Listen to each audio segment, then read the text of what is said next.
près de 350 participants, experts et autres personnes ressources venant des différentes parties prenantes de Kinshasa et des provinces de notre pays ont pris part active à ce processus qui a conduit à l'organisation des États généraux des forêts en République démocratique du Congo. Des travaux proprement dits lancés officiellement le jeudi 18 janvier 2024 au fleuve Congo Hôtel de Kinshasa. Les activités que nous clôturons ces jours se sont poursuivies au centre Nganda, centre catholique Nganda, dans ces lieux paisibles qui nous a permis une réflexion approfondie.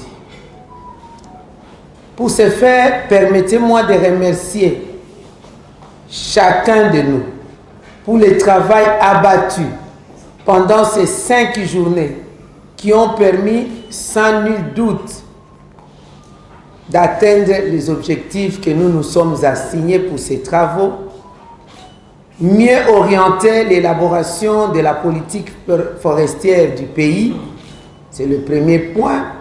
Deuxième point, proposer des voies et moyens qui conduisent à la relance de l'économie forestière afin de contribuer à la diversification de l'économie nationale.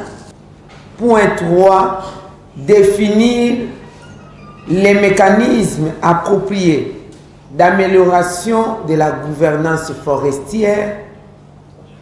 4, proposer les axes de renforcement des capacités institutionnelles et opérationnelles de l'administration en charge des forêts et des autres parties prenantes du secteur forestier dans notre pays.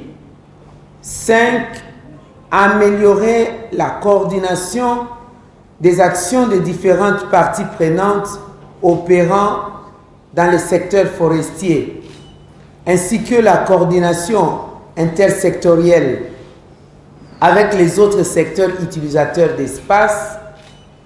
6, restructurer et renforcer les interactions entre l'administration en charge des forêts, tant au niveau national qu'aux autres entités, notamment provinces, territoires, secteurs ou chefferies, le secteur privé y compris, la société civile, les communautés locales et les peuples autochtones, y compris les partenaires techniques et financiers qui nous accompagnent.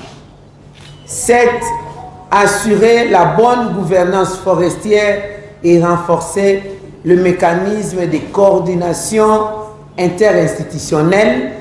8, assurer le financement du développement forestier. Et 9, comme objectif de ces travaux, renforcer le partenariat et la collaboration pour le développement du secteur forestier.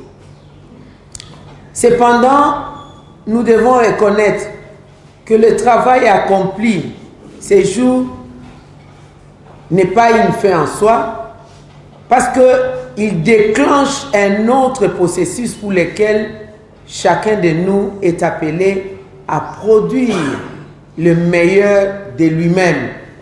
Et là, nous l'avons aussi cerné en termes de points.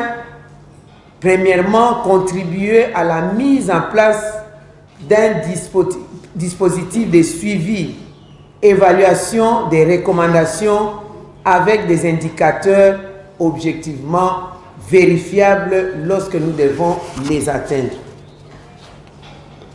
Le mécanisme de suivi étant très important.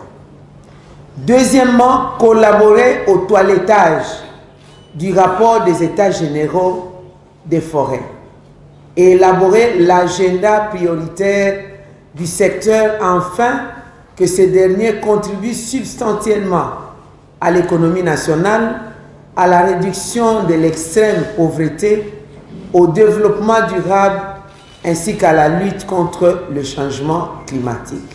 Parce que ce n'est pas en 5 jours que nous pouvons finaliser le grand travail pour nos forêts. Donc il nous faut collaborer ensemble pour toiletter les résultats de cette réflexion. Et enfin, troisièmement, faciliter la mise en œuvre des recommandations issues de ces assises.